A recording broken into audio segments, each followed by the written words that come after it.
Clutch ఎక్సిటివ్ ఉంటుంది మామ, automatic. Call అనేది మొత్తం పోయి కొడుతూనే ఉండాలి అనమాట. ఒకటే కాల్తో డ్రైవ్ చేయాలి మామ,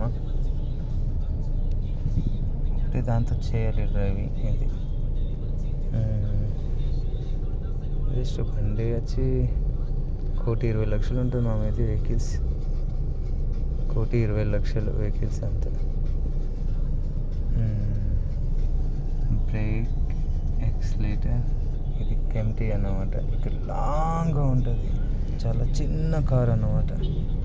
బెంచ్లో చాలా చిన్న వెహికల్స్ ఇది, అంటే హైట్ కొద్దిగా తక్కువ ఉంటుంది అన్నమాట వెహికల్స్. జస్ట్ ఇది 260 స్పీడ్లో పోతుంది మామ. Speed last 260 speed. నేనైతే 220 నడిపాను మామ బండి. 220 కొట్టాను ఈ బండి అయితే, 220 కొట్టాను ఇది వెహికల్స్. ఈ బండి 220 స్పీడ్లో కొట్టాను. అట్లా ఉంది.